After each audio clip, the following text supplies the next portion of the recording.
Welcome to the Thought Leadership Podcast, where we share insights on how you can become the go-to thought leader in your niche. I'm your host, Alejandro Sanoja, founder and personal branding consultant at Latin Empresarios, and today our guest is Candyce Edelen. Candyce Edelen is a seasoned entrepreneur with plenty of road rash earned by co-founding two fintech companies, one of which made the Deloitte Fast 50 list in 2004.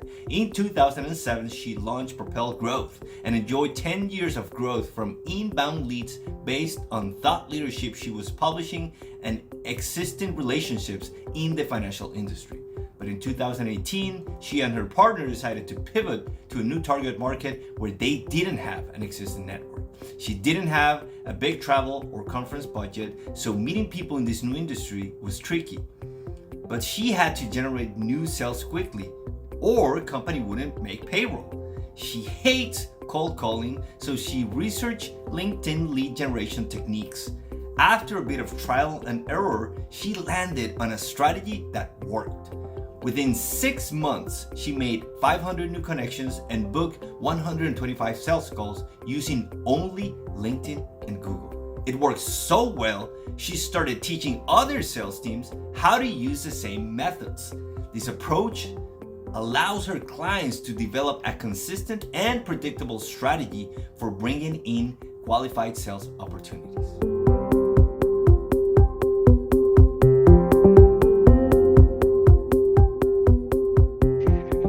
Okay, Candyce, I'm so excited about this conversation. I've been wanting to have it for a while because I think you have one of the most mindful approaches when it comes to building connections on LinkedIn. And we connected because of a post on LinkedIn Jail, and I thought your outreach was a delight, especially with everything that happens on LinkedIn.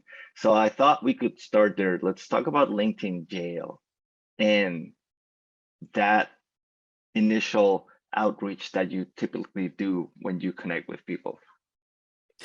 Okay. I have a story to tell about the LinkedIn Jail. Actually, Dan Sanchez, we were just talking in the pre-conversation to this about him. It was his employee that this happened to.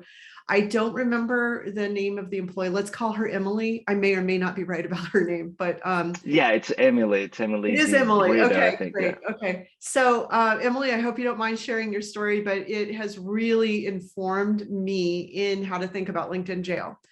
So, and I probably don't have all the details right, but what I believe happened is Emily had a free LinkedIn account and she sent connection requests. And of course, LinkedIn doesn't tell you what the limit is on how many connection requests. And it also encourages you to send connection requests to these people. It gives you that long list of, you might know these people, so send connections. And then it's got the little connect button and you click that and it sends a blank connection request, which incidentally is sort of like walking up to a stranger on the street, handing him your business card and walking away. Not the best way to network, but LinkedIn, kind of like it's programmed into the system, right? So she did that. She was sending connection requests the way that LinkedIn was recommending it, and LinkedIn restricted her account for sending too many connection requests. Theoretically, from all the research that I've done, I think that you can send between 3 and 5 connection requests a day on a free LinkedIn account to avoid LinkedIn Jail. I don't know how many Emily sent, but she got a restriction. So what that means is LinkedIn sends you an email saying, hey, your account has been restricted because you violated our terms. You sent too many connection requests. And it'll set a date for when you can get back into your account. And usually that first restriction is pretty brief, few hours. So she gets back into her account. She changes that behavior, right? She's like not the type of person that's going to try to be pushing the envelope. So she reduces the number of connection requests that she's sending in accordance with that rule.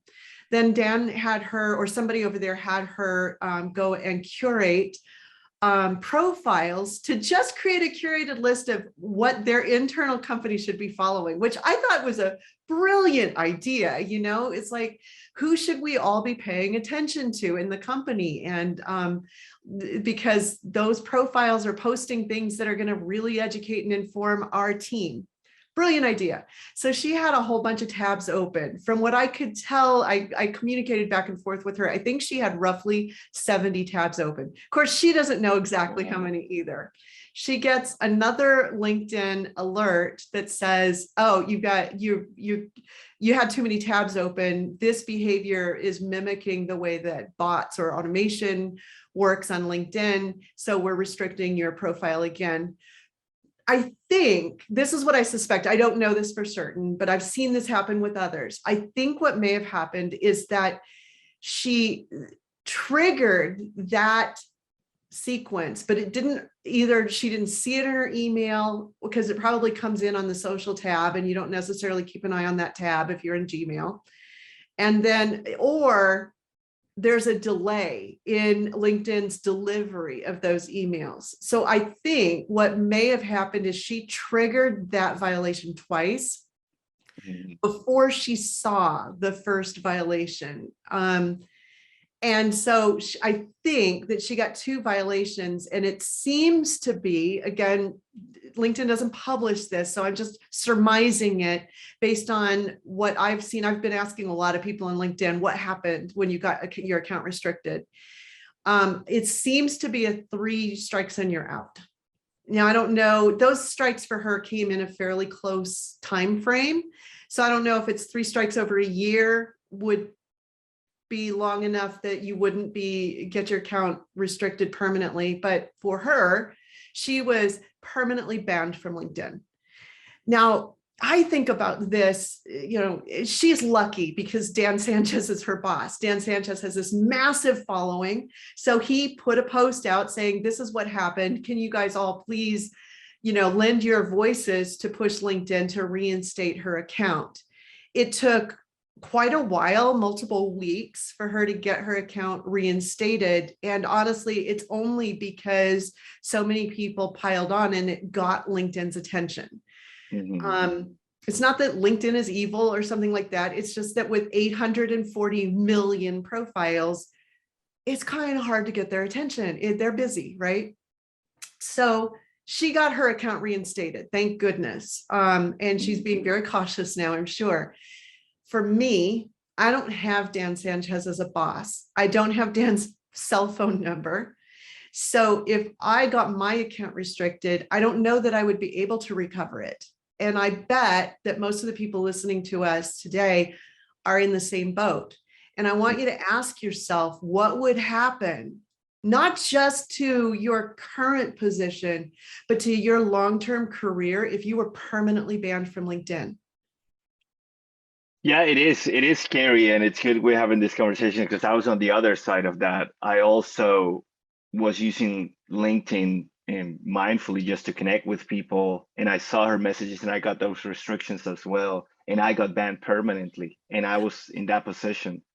I honestly, at some point, I read a lot of the Stoics, and I was laughing because I thought, well, this is just an exile, right? When an emperor would exile somebody, and I have to take it like Epictetus would say, well, good, now I have time to focus on other ways of connecting with people, and we'll see what happens. But it was scary because, and of course, I went through all the phases of denial and all of that. But at some point, it's scary because a presence on LinkedIn, let's say even if you don't use it for anything, you never log in, you don't respond to anybody, it's just so valuable for in your professional career for people to just go there and see who you are and what you do. So that was scary. I think what happens is that, which makes sense, they want to make the experience good for everybody. And there's a lot of people spamming, and there's a lot of people using technology to do those things, right? Like those behaviors, too many messages, too many connections, too many profile views. And then that triggers some type of algorithm, and then they flag you, hey, warning number 1.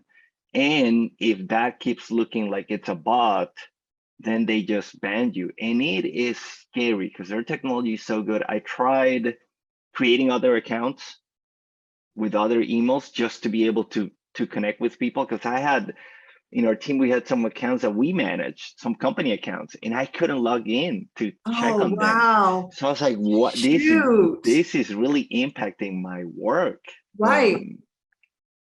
So I tried to create other ones, and they probably have your IP, and they kept blocking me from all the other accounts. So I was like, what, am I gonna have to set up a VPN and create some other account? And I finally was able to create one from another computer. And then I don't know how 2 weeks later, they knew it and they blocked that one too. Wow. So they are really good at that. It's scary how much, I don't know how they do it, and they triangulate the connections or something.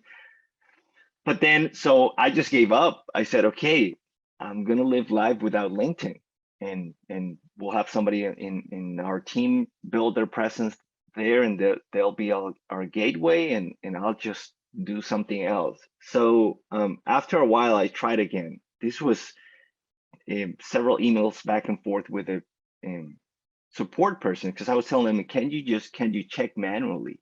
Because it looked like it was a bot, because I was doing what the Justin Welch's course recommend. Just put everybody that you want to interact with on a tab, and in the mornings or a certain time, just go through them, see their last activity, and engage with them. So that's what I was doing. You had a bunch of tabs open. And that probably looks like a bot. And then the other thing I did is that I switched my profile a little bit, and I want to rank for different things. So I did a campaign. I contacted all my classmates from grad school, some of my colleagues, and I told them, hey, if you feel comfortable, could you please endorse me for these skills that are on my profile? If not, it's okay, I understand, but if you could, that would help me. So I sent a bunch of those messages with a little bit of a personalization at the beginning, and I got a lot of endorsements. I got all up those skills. Everybody responded to me because it's people that I know personally. So I told them, hey, can you just check the messages, check because I also had an unreasonably large amount of visits to my profile, which again looked like a bot. Oh, wow. Because of that, right? Because I was asking people, hey, go into my profile and endorse me if you can. Right. If you feel comfortable and you think that I know about personal branding and thought leadership. So of course, all those behaviors, right? Like look exactly like what they're looking for. But I was just telling them, can you just look manually? And then suddenly this guy was just, and I understand it's their job. They probably, I don't know how many of this they have that they have to ban. I think now, I read the other day that they're even creating fake people with AI to create. Yeah, and we should talk about that, because that's a real problem. And I get it, it's crazy. But then I don't know how many months later, I think it was 3 or 4, I said, let me just try again. Let me try to log in and send that support message again. And I did it. And I was just, at that point, I had released all expectations of getting back. I was just thinking, I'm going to live life without LinkedIn. And I guess this guy did the manual work and saw, hey, yeah, this is not a bot. This was just a lot of interaction that looks like a bot. And then I got it back. And now I'm super careful. I don't want to connect with anybody. I'm not looking at I'm just on the home page. And if I see a post there, I engage, I share my connections. But yeah, it is scary. So so we could go so many ways from here, because I also want to talk about how you had that post and we talked about it. And then, which is now I play it as a game, that I see how long is it going to take before a new connection sends me a pitch, and instead of getting upset about it or annoyed, I just like, hey, did I get it right or wrong? But in your case, you do such a great job of doing it in a mindful way. And then later on, you invited me to, I think it was a webinar, and I was like, this is so good. Like I'm not interested in this, but this is so awesome, because you connected it to, hey, I know you had a problem with this. We're actually having a conversation on how to do it without facing that problem. So I was like, this is brilliant. This is the exact way to do it. So you can take it anywhere. If you want to talk about that LinkedIn Yell topic, we can do that. If you wanna talk about that, I like that word, annoy. You cannot annoy a prospect into buying from you. So take it wherever you want, and then we'll see where we go. All right, let's talk about pitch slapping.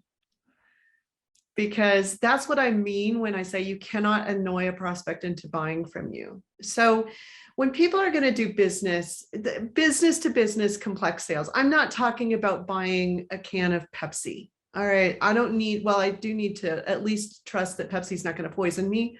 Well, I guess they are poisoning me, so I don't even need that, do I?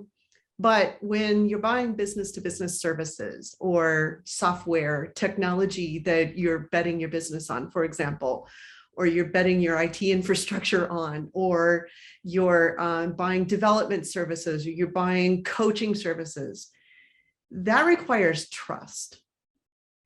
You're not going to just say yes to an email pitch or a LinkedIn pitch and suddenly buy.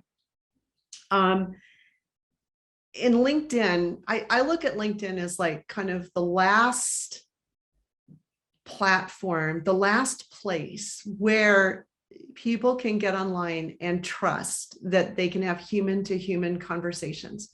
Our emails are just overwhelmed. I mean, I don't know about you, but it's like for every one email I unsubscribe to right now, 5 more pop up into my feed, into my email list. It's so frustrating. We have used marketing automation to break email. You know, I mean, 15 years ago, everybody responded to every email. It was really easy to market via email, but then we bring in all these platforms and it gets really easy for people to mass mail. It gets really cheap to buy lists. And so we just spam people and we expect that to work. It doesn't very consistently, but people do it anyway. And everybody thinks about this idea of scale, right? The advertising model. Like if I'm going to put out ads, I need 1 million people in my audience in order to make that ad worthwhile. And we try to translate that to marketing automation, maybe less than 1 million, but we still need a lot of people on our list. And then people translate that to social selling. But it doesn't translate to social selling. When we're social selling, when we're on LinkedIn, people expect to have human to human conversations. When I receive a DM from you on LinkedIn in the messenger, I expect that to be you, not a bot. And I expect to, and the other thing here is that people don't want to be sold. People are interested in buying to solve their problems, but none of us like to be sold to. I mean, think about it. When you go to a car lot, I mean, we bought a car in June. And even though we were in the market, we knew exactly what we wanted to buy. We were going to the dealerships to buy a car. What's my first instinct when a salesperson comes up to me? Just run away. You don't even want to talk to them. Yeah. I don't want to talk to them. And, you know, when I'm in a store shopping, I don't want a salesperson to come up and talk to me because I don't want to be sold. I want to buy. And it's the same way. Human nature is human nature. So it's the same way when we're buying B2B services, which is generally what we're selling on LinkedIn. It's not that you can't sell on LinkedIn. I sell on LinkedIn. Well, I sell to people I've met on LinkedIn every day. But that's a really important differentiator. I don't sell them on LinkedIn. I get acquainted with them. I have a conversation with them on LinkedIn. And then if I detect a need, then I will offer something. So your example, you know, it's like we had a conversation on LinkedIn. And to be honest, I should have looked at it before this call because I don't remember exactly what we talked about. But, you know, you had responded to something I'd posted and we had a dialogue. So now if I'm going to offer you something, it needs to be directly related to our dialogue. I'm not going to send you a cut and paste message because that's not going to feel authentic to you. We can smell that, like we get them all the time. So it's obvious when something is cut and paste. So I looked at our sequence of conversation and I sent you something that was relevant to our conversation.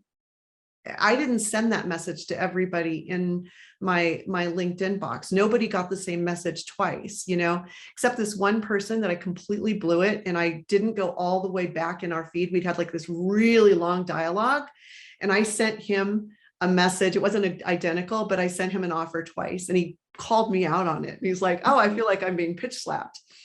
So you see, people, even though I didn't remember that I'd already sent him a message about that webinar, he remembered. And so the point I'm trying to make, and I don't know if I'm making it very well, is that you want to get into dialogue on LinkedIn in the DMs, don't just jump in there and pitch. It's annoying when you pitch, it irritates people, and you're never going to build trust. And I think that if you build trust, even the pitch slap is well received. I know a lot of people that I imagine they have a cadence and they have some LinkedIn items, but this is a LinkedIn influencer. I bought his book. I did some of his videos, and it was amazing. And I know he has a sequence, and I know it's business, and he's big. It's kind of like, I think Grant Cardone has an automated like message me. I know it's not him, but probably Gary Vee has something like that as well.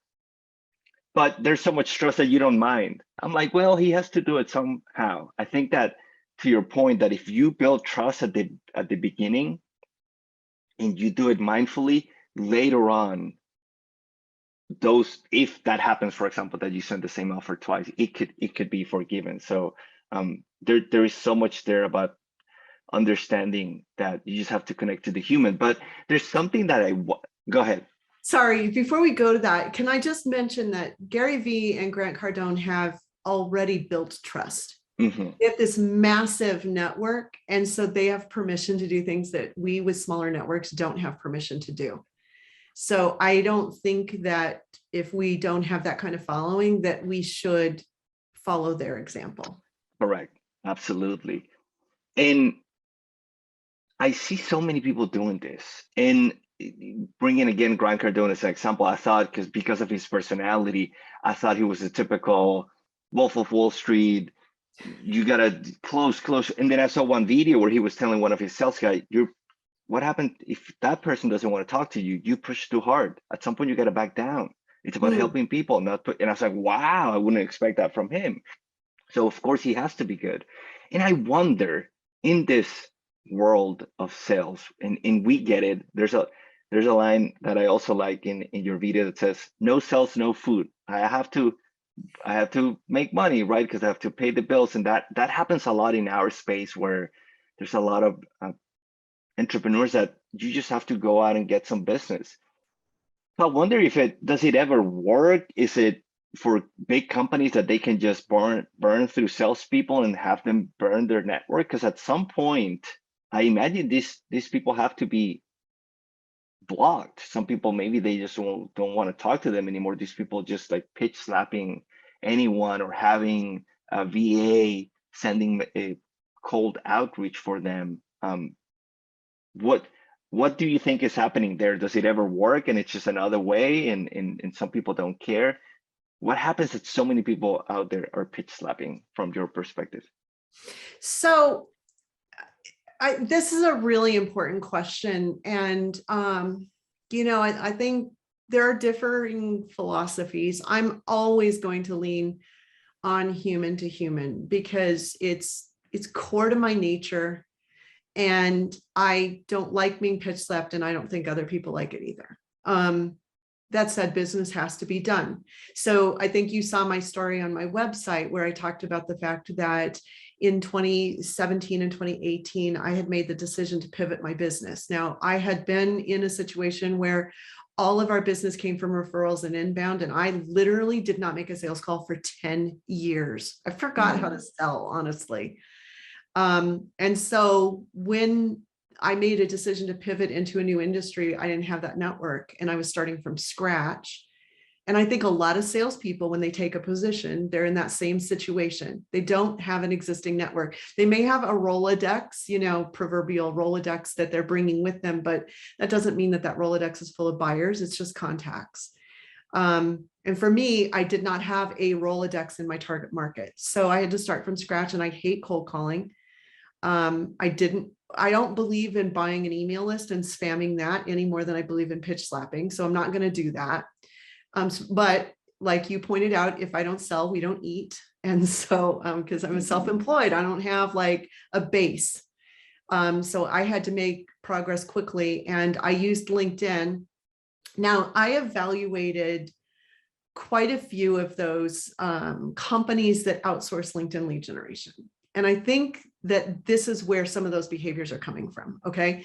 So those companies make money by taking a whole bunch of different accounts and trying to optimize how they send out connection requests and DMs and sequences to try to get responses.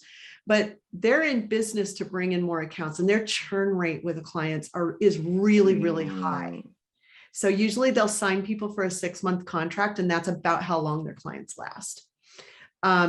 So they have to be efficient.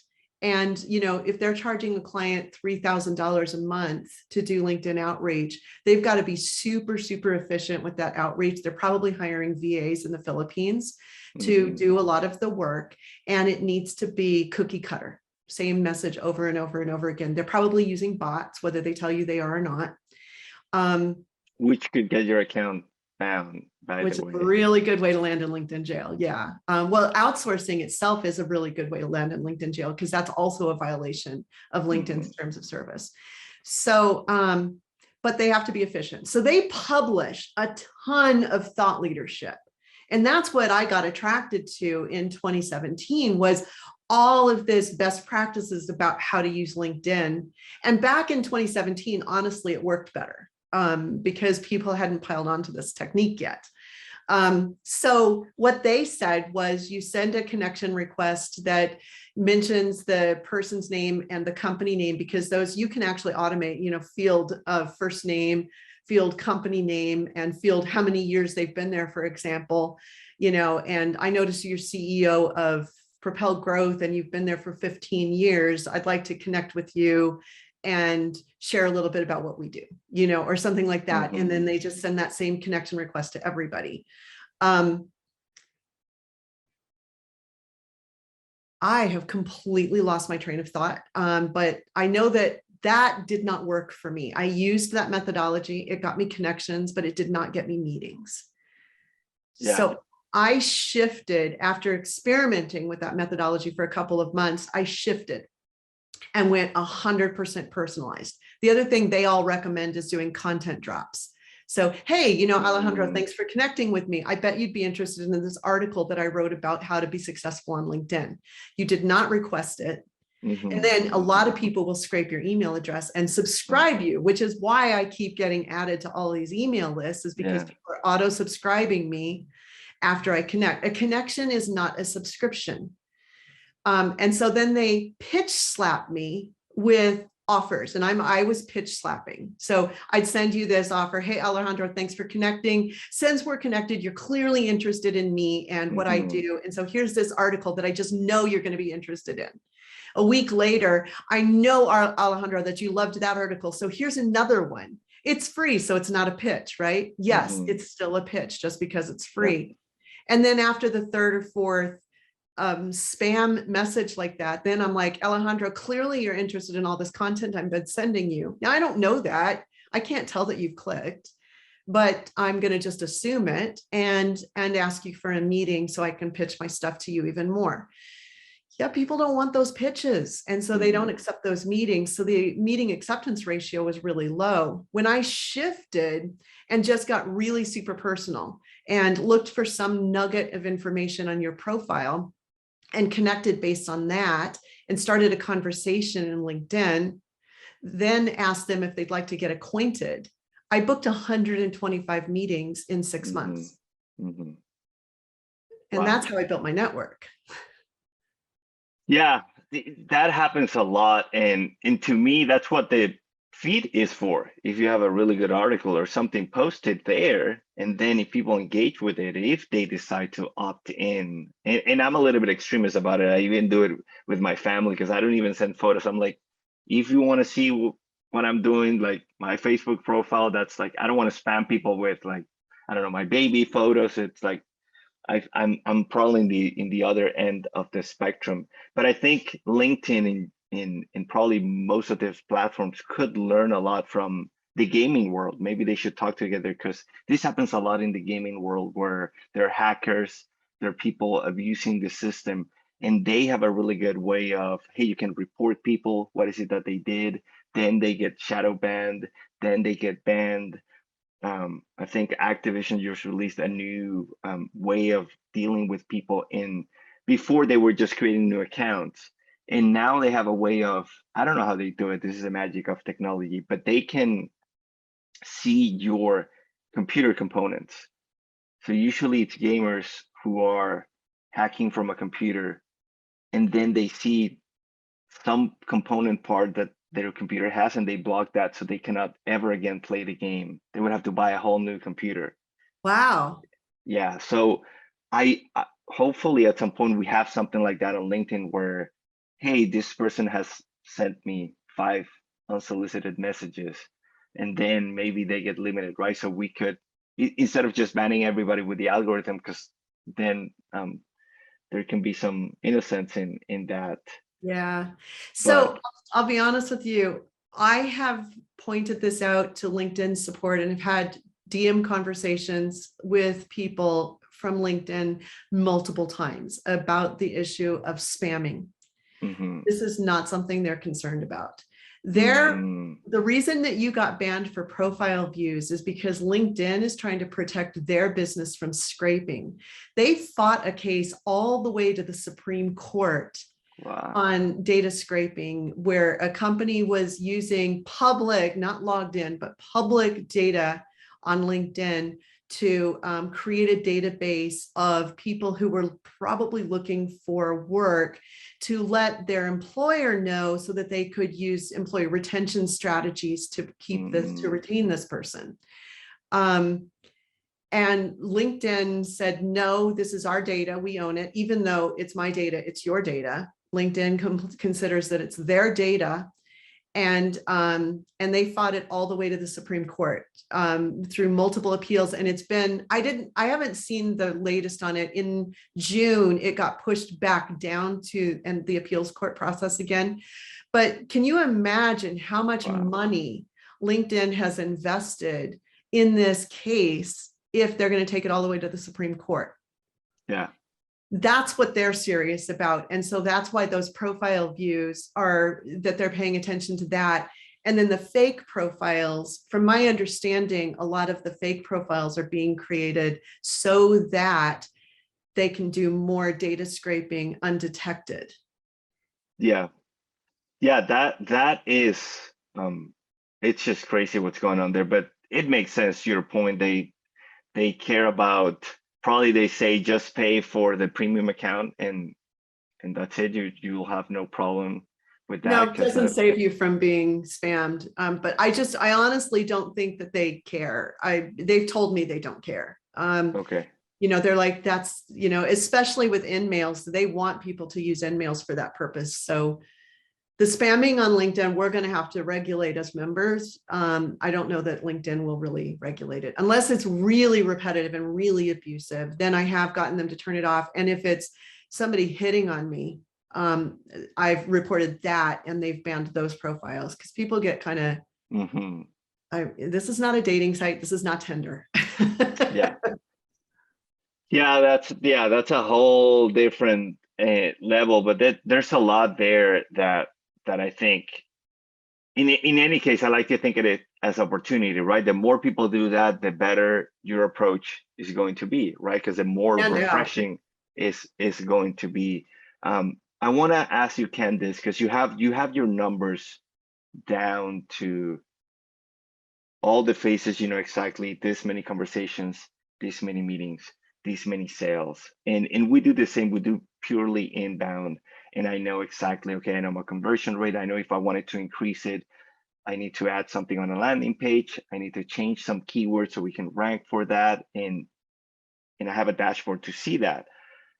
When if you were to look at, let's say 10 different people who are using your approach, what would be the data points that you would look at in the points in that funnel to understand how is it that you can improve those numbers?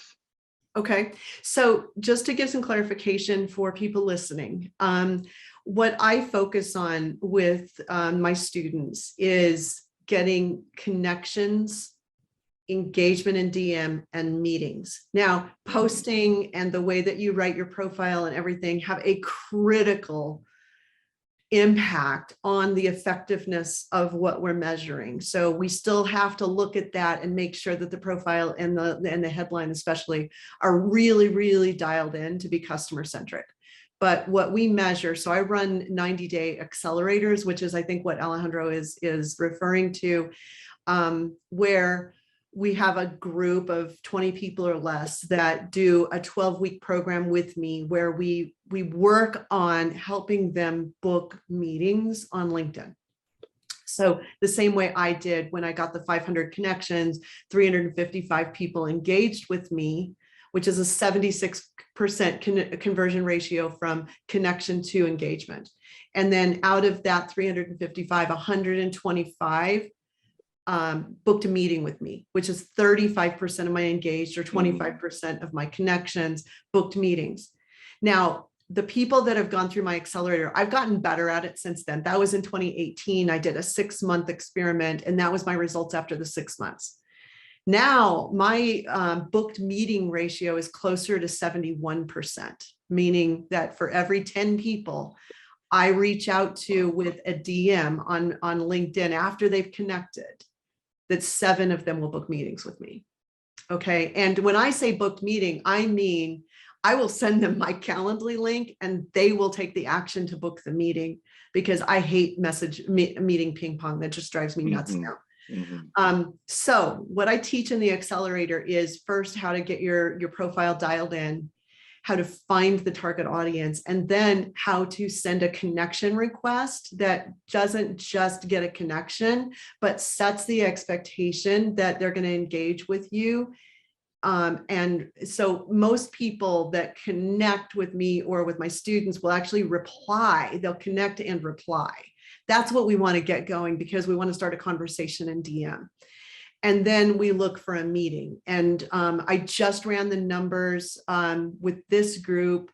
Shoot, I should have looked this up before we talked. I think it was 53% was their meeting acceptance ratio after 9 weeks. The summer accelerator, remember those numbers more explicitly, they had about a 65% connection acceptance ratio, because that's the first step, right? And then they had a 56% meeting acceptance ratio, which if you work out all those numbers, it means for every 100 connection requests they send, they're going to get 34 meetings. Now, this is why I shut down anybody that talks about scaling communications on LinkedIn. Because if you can get 34 meetings for 100 connection requests, then it's not about scale. It's about being effective on LinkedIn. And pitch slapping and outsourcing and using a bot will never get you anywhere close to those numbers. And that's what you should expect. Now, it takes some time. You're not going to get there in week 1. Like I said, it's week 9 of practicing this that they're hitting those numbers. So it's not something that happens instantly. And I also find that it takes practice and it takes consistency. You almost need to get it into your spine. My husband's a musician and he doesn't read sheet music. It's amazing. He plays everything by ear and he memorizes the entire song so that he can play it. And he talks about practicing it enough until it gets into his spine so that he can sing and play and it just comes out his hands. It doesn't have to stop here, right? And I think that that's what we need to do on LinkedIn. We need to practice this behavior enough so that it's in our spine and it's just the natural way that we communicate. And that really translates well to email too, by the way. So if you're trying to reach somebody that's not active on LinkedIn, you can use the exact same methods that we teach to do it on email and get high response rates there too. Some of my current accelerator members are doing that because their target audience, they're not active on LinkedIn. You know, one of them is going after Department of Defense contractors. Yeah, wow. They don't use LinkedIn a lot. Yeah, some great points there about the numbers. And so let's say if you had a person, they're doing the program, but they're not getting the results. In our case, for example, it would be something like, okay, let me go. We posted a blog. we had a target keyword, it's not ranking. Let me look at Search Console. Oh, it's ranking for another one. Let me just make that tweak, add this one as a main keyword. Maybe it's a little bit more long tail, but as this one ranks up, we'll get more views, and then maybe we can go for a broader one. So there's a lot of, I call it kind of like gardening aspect of like a little bit of water here, and let's make sure that I'm getting enough light, because the work is done mostly at the beginning. So in your case, what are some of those aspects that people can pay attention? Hey, if I'm only getting, instead of that 53%, or I think it was 51% connection to meeting, if I'm not getting those benchmark numbers that people should be getting, what usually do you look at, and what are the most common fixes that people have to make to get to those benchmarks? Great question. So, of course, the first thing we look at is the connection request, because what I've learned is that a well-composed, very strategic connection request should begin with the end in mind. The end is we want to get a meeting and get acquainted with this person so we can build trust with them and discover whether or not they have a need.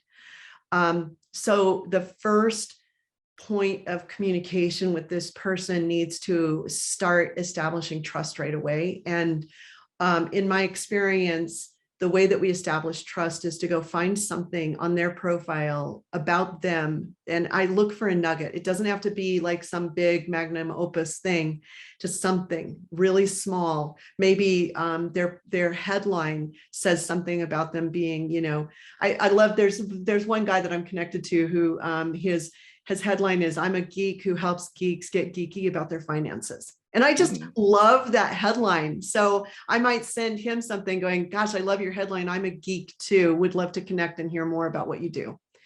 So in that connection request, I've connected with him. I've let him know I read his headline. I've said something personal about him, and I have set the expectation that I want to get acquainted with him.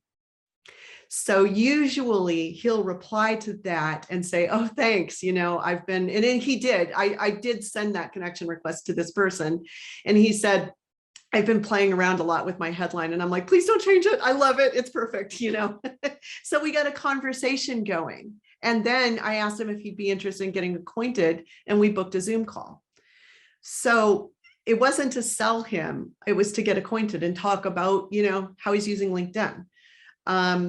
So the point there is always begin with the end in mind. But also I've learned that it's really easy to overcompose these messages and think that we have to pitch or at least tell them something about ourselves before they will accept the connection request. You don't need to do that. That's in your profile. They'll go look at your profile before they make a decision to connect with you. So you don't need to say, "Hey, Alejandro, I'm Candice. I help people book more meetings on LinkedIn," because it's in my headline and it's in my profile. So I'm going to make my connection request all about you and ask you a question based on some nugget I found on your profile. What I find is in the accelerator group, because we always have this happen, like about week 3 or 4, they're super frustrated. They're sending connection requests and people aren't responding. So we go and we look at their pending requests. I have them reveal the messages, and then we go look at their profile. And it's like always, they've worked so hard to not pitch slap. And you know what? Every single message is a pitch slap. So I call that being an unintentional pitch slapper. And so then we have to reconfigure and say, "No, that's a pitch slap. And here's why: because you were talking about yourself, you don't need to. And because you're trying to sell to him before you even know that he has a problem. So don't pitch slap him. Ask him something about his profile." Now, sometimes there's just nothing there on their profile. So then I go to a Google search about that person, see if they're blogging or have done something that I might be able to pull a nugget from. I mean, sometimes you'll find like their wedding pictures because they recently got married. You could use that to start a relationship with the person.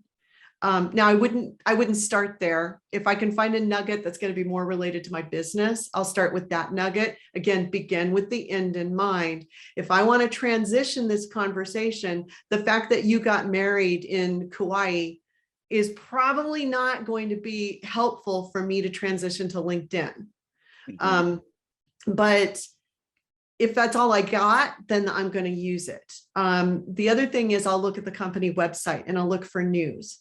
This can be a trap though, because we've tried this with every accelerator group I've done, and I've tried it myself. Like somebody won an award. I'll send a message saying, hey, congratulations, Alejandro, on winning this award. Well, unless the person you're reaching out to is part of the communications team or the person who was quoted in the award press release, they're probably not that closely related to the process that the company took to submit the award. Now, if they're a small company, yes. If they're like 20 or 30 people, then probably a lot of people are very aware of that award. But if they're 300 or 500 or 300,000 people, the likelihood that that award is attached to their work is really slim. And so I find that the acceptance ratio on things saying congratulations on that award is really low. I don't know if it's because a lot of other salespeople are using the same technique, or if it's just so unrelated to their day-to-day work that it's not relevant. But that's one thing I found doesn't work. Yeah, that's really good. Because that's what a lot of people do, kind of like try to relate it to something, which works well. But I think your point about, hey, you don't want it to be far out there, because then it's like, hey, I saw your photo about the wedding, and then, by the way, do you need help with, and it feels. Do you need SEO assistance? Yeah. It's like, it's not going to work. But when you do it to something related, it feels a little bit more natural and less like a pitch slap. Now, Candice, you mentioned something interesting a while ago. You said you bought a car recently, and you went to the dealer and you knew exactly what you wanted.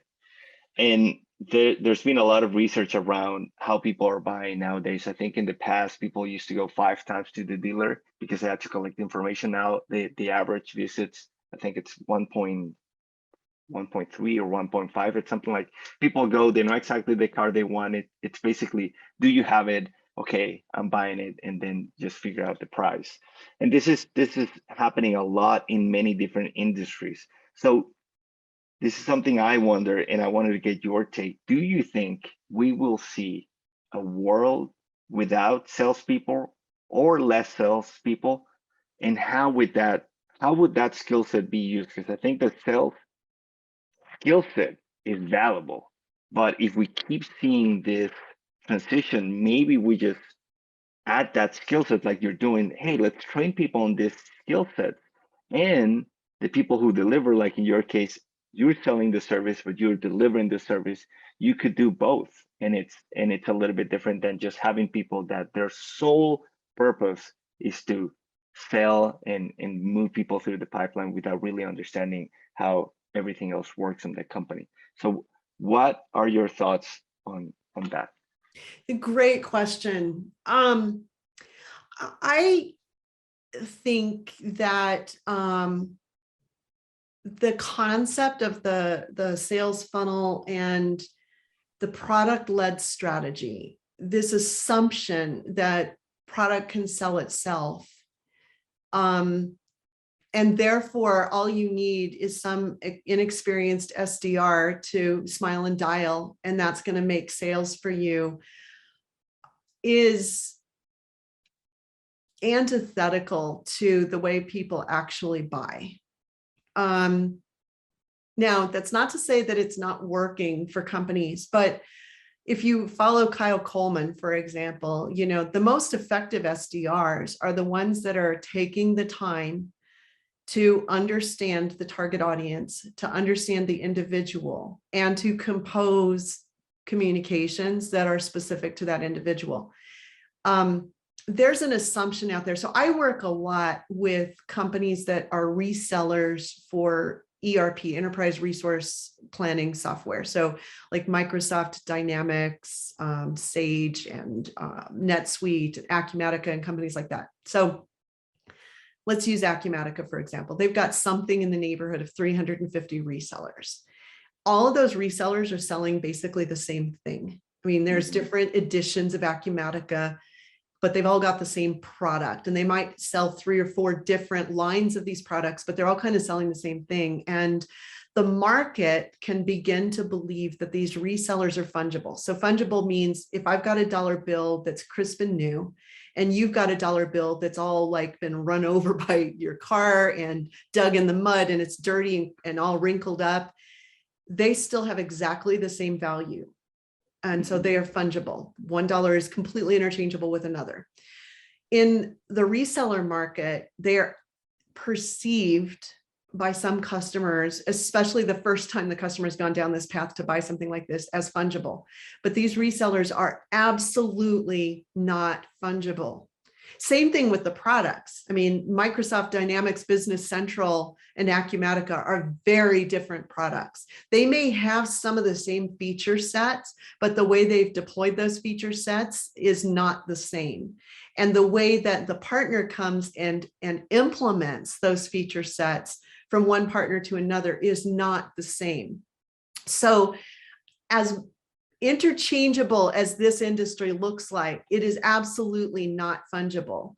And I think that's true also for the car dealerships. You know, I contacted a lot of dealers and got super frustrated with the process of buying a car. Anybody that's bought a car during COVID has been frustrated with the process. You know, and there were dealers where I talked to a salesperson and said exactly what I was looking for. And they're like, yep, come on by. And they didn't have them in stock. They thought that they could shift me to another vehicle. Now, had they really done their homework, they knew what I was looking for. There were a couple of dealers that I talked to who were able to get me to consider an alternative. Not very long, but they did get me to consider it, and they just didn't handle it well. They didn't spend the time to understand what our priorities were in order to shift my thinking. So I absolutely think that there is a role for a good salesperson, and that there were dealerships that I just refused to do business with because they kept trying this bait and switch method with me. And I think that there are salespeople who think that they can treat us like numbers, and they're never going to be as effective as the person who will sit down and think about what is your business problem? What are you trying to solve for? And let me show you the aspects of this product that will help you solve that problem. So many salespeople want to do what I would like to call spray and pray with demos. You know, it's like, just book a demo, and then I don't know what you need, so I'm going to show you everything.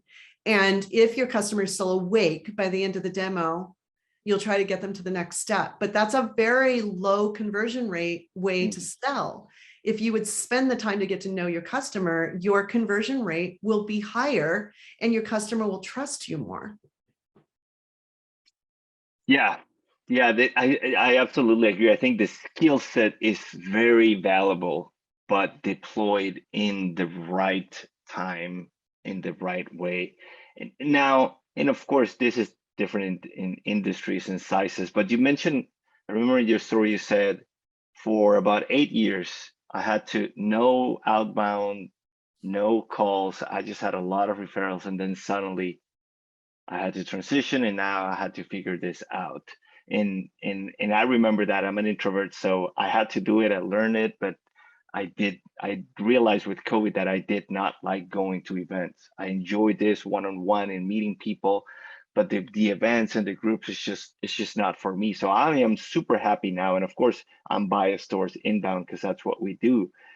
But from your perspective, do you think there is a point where, okay, at the beginning, I would totally recommend, for example, if somebody's starting, hey, talk to Candyce. She is going to help you get that food that you need right now. But I would say at some point, if you are an introvert, if you just want to communicate through your content and wait for people to come, this is the way you transition to that. So from your perspective, is there a point when you transition, hey, let me keep doing this, but let me start investing in some other methods so that I can start getting some inbound? I think both. It's not a either or. I'm actually, people don't believe this about me because I speak a lot, but I'm actually an introvert too. I don't like trying to go penetrate little cliques at conferences and start conversations. I find that really uncomfortable. So this idea that somebody would want to take a meeting with me and book a one-on-one, I love one-on-ones. I don't like, and I like speaking to groups, but I don't like the rest of the conference interaction unless I can schedule one-on-ones ahead of time, which I do on LinkedIn. But so I actually think that the approach of using Zoom and creating these one-on-one conversations is a perfect approach for introverts, because we usually like relationships. We just don't like the megaphone. At least that's my experience. But that said, a content strategy is still essential to what you're doing. And it's easy for me to kind of just focus in on like this little piece of what I'm doing, but it's not just that piece that's attracting business. I'm posting almost every day. I've got to get into the everyday regimen, because it does increase your audience on LinkedIn quite a bit. So I'm posting. I also have a commenting strategy. I think your commenting strategy is as important, if not more important, than your posting strategy. Finding 3 posts a day where it's an influencer in the target market. So it's not an influencer, it's someone who has influence over your target audience, and finding posts that they're posting where your target audience is engaging and commenting on those posts, and doing that 3 times a day will bring you people. I get lots of inbound leads from that. Dialing in your headline so that your post and your headline, your comment and your headline work really well together. Then I also recommend taking what you're posting and turning that into blog posts, because that helps to drive, especially the most popular ones, will drive traffic to your blog. And then I also create an email sequence. So I have a LinkedIn tips sequence that people can subscribe to. It's a newsletter. And people will subscribe to that. Well, where I'm getting those tips is what I'm writing on LinkedIn that's getting traction, so it all plays together as a content strategy to bring inbound. But also, if somebody books an appointment with me, the Calendly link offers, would you like to subscribe to my LinkedIn tips? So then that helps me build my list. So I have a Zapier link that takes them back into my email system if they say yes. And then there's lots of places on my website where they can subscribe to tips. I also have lead magnets, that I want them to go grab. So there's free webinars. There's all kinds of events on my website where you can get free education. That adds people to my list so that I can nurture them. So all of it plays together, because when I reach out to somebody on LinkedIn, I don't know if they're sales ready. So I want to try to get them into something where I can stay in front of them and nurture that relationship until they are sales ready.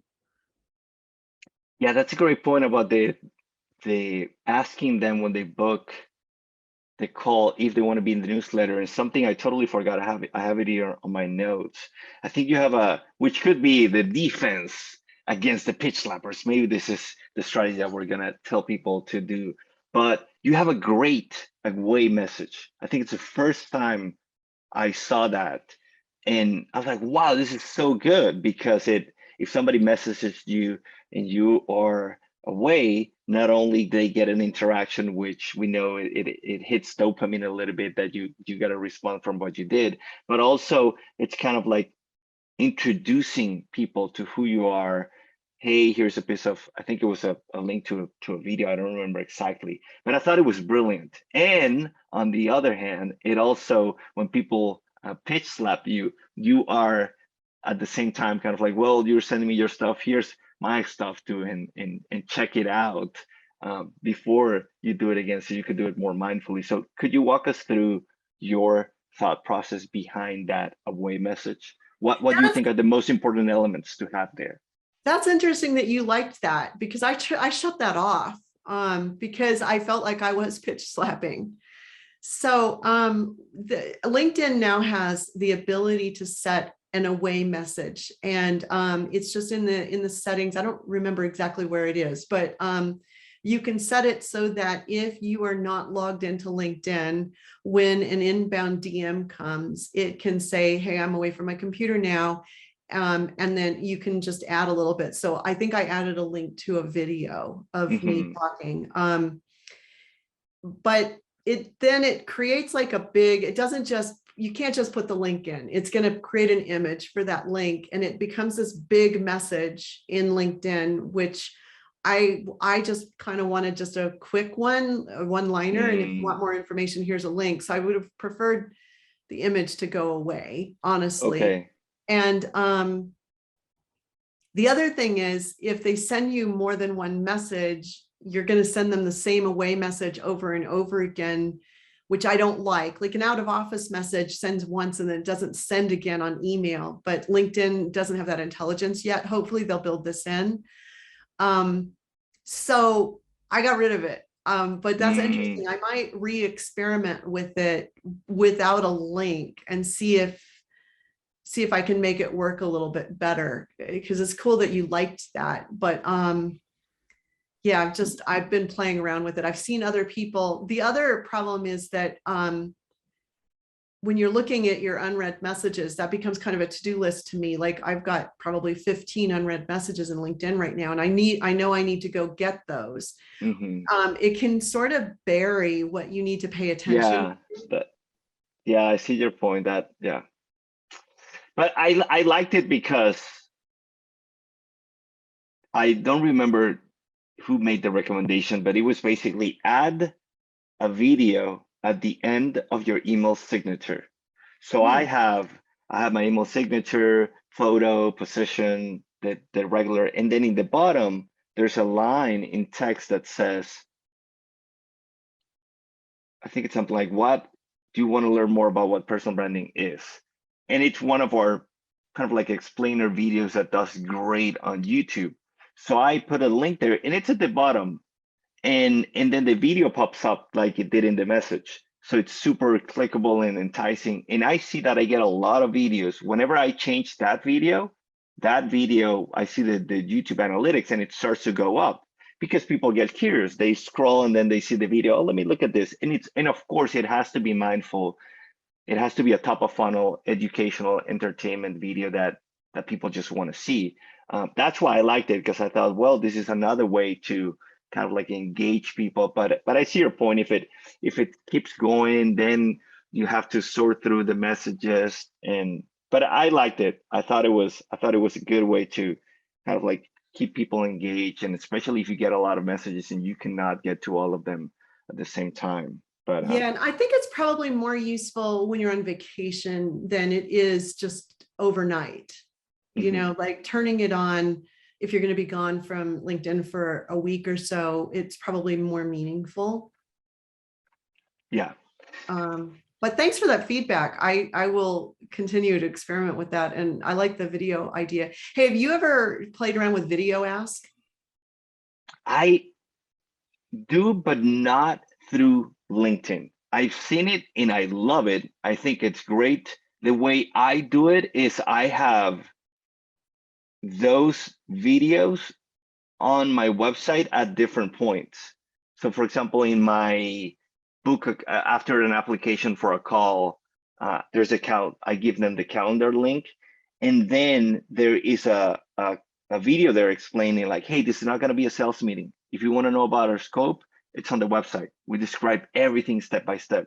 If you want to know about our prices, it's on the website as well. We have no problem sharing that. Go to this link in the pricing page. You're going to see all our packages and our pricing. This is to really get to know you and to see if I can help you, to see if we're a good fit. We usually do it 30 to 60 minutes. So this is not a qualifying call that I'm just going to see if I'm going to move you to the next step. This would be actually consulting already it's a discovery meeting. And it's worked great because we have a process, and all the meetings that we book are qualified. I love that. That's brilliant. Yeah. So I use that there, and we're about to add another one to the services page because we know it's complicated. We have discovery, strategy, and execution, but it's grouped differently in different packages. So we're going to add a video that kind of like walks people through, because I get that question a lot in the discovery meetings.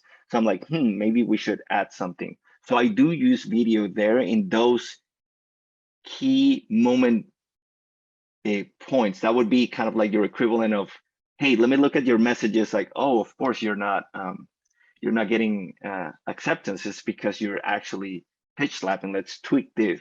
So whenever we have key websites that I know, hey, this is where people are gonna make an application. Like we're about to add one to our application page where it says, hey, I just want to make sure that you understand that this is an application because we might not be a good fit and we need to maximize our time. So that people don't feel like, oh, I have to apply to work with them. It's not like that. It's just like, hey, we want to make sure that it's a good fit. But I know that, yeah, we borrowed it from Marcus Sheridan, because I always remember that example where he says, oh, the kid saying, oh, the pool guy. And when you know somebody, there's a lot of people out there that share content and you do feel you know them. When you've seen their videos, especially, you could do that through text a little bit. There's some influencers on LinkedIn that I feel I know just because of their text. But when you do video or audio, it feels so much more personal. Yeah. And if you do that for a while, the connection is so much more deep. People feel they know you. And when you jump into the call, it feels as if you already know them. When I jump into those discovery calls, I don't do any background because they know it. I jump straight into, okay, how can we help you? And they don't ask, could you tell me a little bit about your background or it's just like straight, there's trust already, they understand it, and we go straight to the point. So, so I have not tried it on LinkedIn, personalizing when I connect with people, but I have done so at different touch points in the buying process. Slightly different implementation of what you're talking about that I've been experimenting with. I do mini workshops that are like a 1-hour workshop where you can learn something very specific about LinkedIn. And this is where I've tried this first. So it's a paid workshop. And after people pay, then they go to the confirmation page so that they can book the time that they're going to do the workshop. There's a video ask. And so the website, look up video ask, one word. It's an engagement opportunity. So I can ask them questions. And in that landing page, that thank you page, I had 3 questions. And so I explained to them, it's like, okay, I've got 3 questions for you. My first question is, what made you decide to sign up? My second question is, what are you hoping to get out of this? And my third question is, if this really works for you, what's the impact going to be on your business? And 35% of the people who bought that workshop replied to those 3 questions. That creates social proof for you, but it also really gives you feedback on what people are expecting. Most recently, I tried it in a sequence. I did a webinar sequence. I did a webinar on how to use LinkedIn to make sales. And the people who registered could get a free workbook. And then the people who signed up for the free workbook, then they got into a sequence where I was talking about the masterclass that I have called Prospecting Mastery, which focuses on my methodology. So I'm selling that in that sequence, but at the end, if they didn't buy, anybody who didn't buy got the, hey, I'm bummed that you didn't buy, but could you give me a little bit of feedback? And it was a video with me asking feedback, and then they can click respond and they can give me a video with their answer, or they can type, or they can do just audio. And that has been really interesting. Like I've got,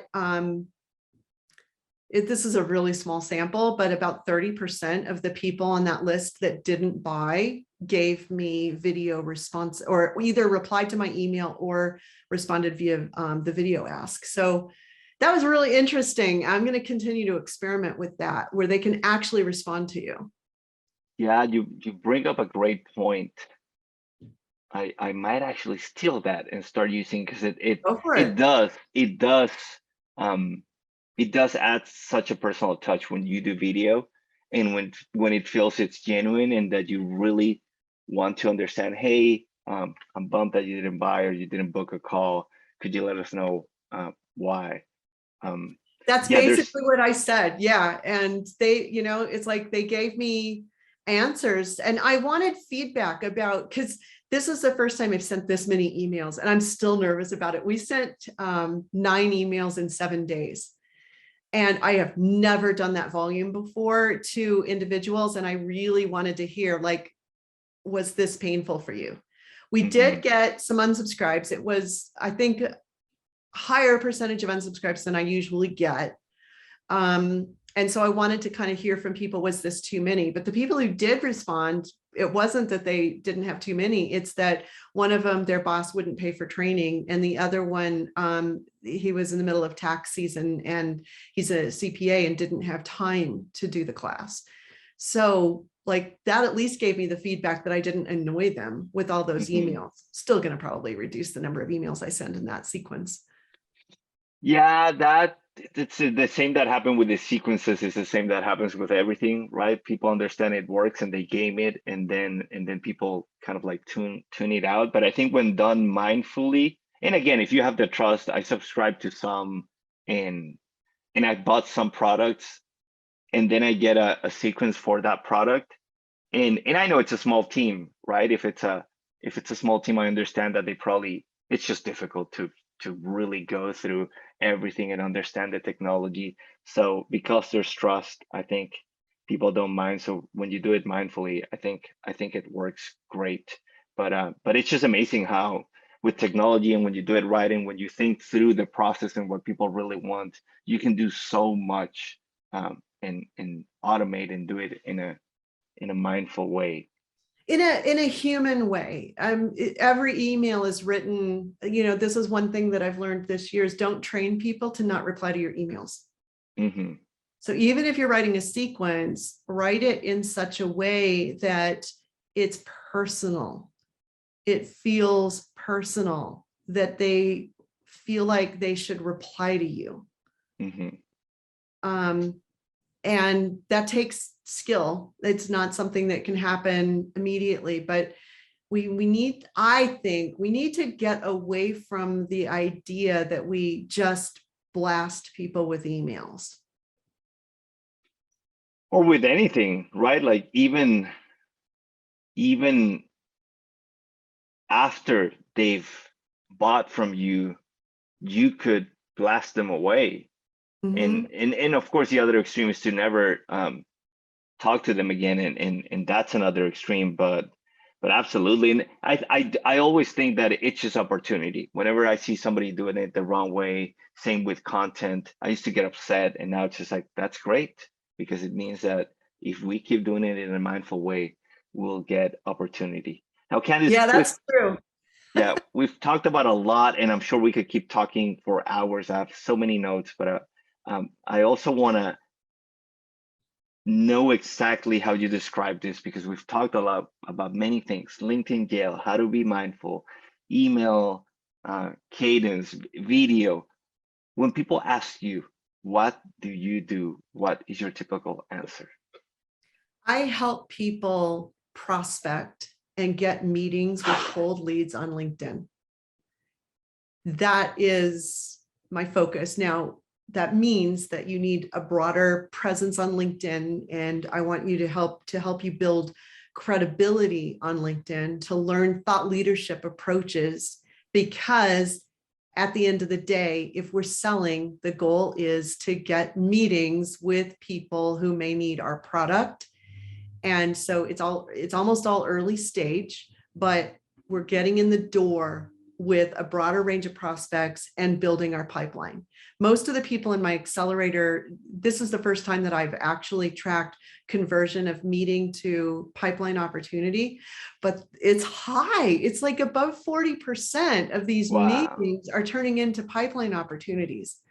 Because again, we're beginning with the end in mind. We're only approaching somebody that meets our ICP, ideal customer profile. And so the way we approach them and everything, then that meeting should be able to convert into an opportunity. For me, I converted 20% of those 125 meetings turned into opportunities in that 6-month experiment. And I closed $438,000 worth of business by myself. We are a 2-person firm. So that's a really meaningful number to a 2-person firm.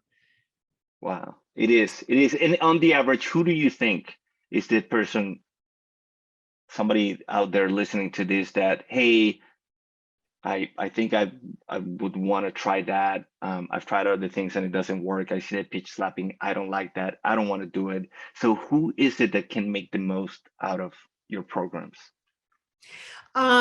We've worked with people in a lot of different industries. I used to think that it was going to be industry specific, but oddly enough, there's a company that sells into the senior living community space that has been tremendously successful with it. They increased their book meeting ratios by 50%.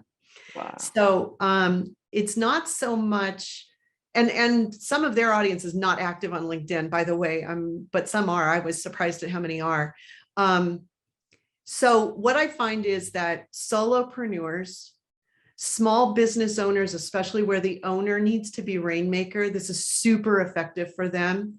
And salespeople who are quota carrying and they need to fill their pipeline, and then BDRs who are expected to get meetings for salespeople. It works for all of those categories. The key thing for me is that to justify the cost of outbound, you need to have a price point that is going to be rational to justify how much effort you're putting into it. So for that solopreneur, the business coach, for example, I would suggest that your lifetime customer value should be at least above $5,000 to justify the cost of outbound. Otherwise, you need to go inbound, you need to go higher volume. For larger companies, I would suggest that the lifetime customer value probably needs to be above 20, 30,000 in order to justify outbound. But I think in most cases, they're not going to have an outbound team if their price point isn't at that level, because unless they're selling cars, it's just really, well, and that is above that price point. It really needs to justify outbound prospecting before it makes sense. But otherwise, so far, the only industry that I have found, target industry, that doesn't respond well is Fortune 500 and Fortune 100 retail. Like, we've had trouble getting a hold of people that run Kroger's, for example, and some of these large retail firms, especially grocery. Don't know why, but so far the merchandising and the executive level has been hard to reach. The other thing is that if people are not super active on LinkedIn, then we show you how to take these methods to other channels in order to reach those prospects that aren't super active on LinkedIn. Yeah, and I know it works because here we are right after that connection, and here we are having a meeting. So we can add that to the numbers. Candyce, thank you so much for your time and for sharing your thoughts and your expertise. This has been a delightful conversation. Anything else, we'll link to your website, to your profile on YouTube and on our website where we set up the podcast, or anything else, any parting thoughts that you would like to share with the audience? Yeah, if you want to talk to me personally, send me a connection request and a DM. Let me know that you heard this podcast. I will engage with you. I will talk to you. I'm not inaccessible. So if you want to talk, let's do. Don't hesitate. Well, there you go. For anyone out there listening, if you want to talk to Candyce, just reach out. Thank you so much, Candyce. And for anybody out there listening, we'll see you in the next episode. Thanks for having me.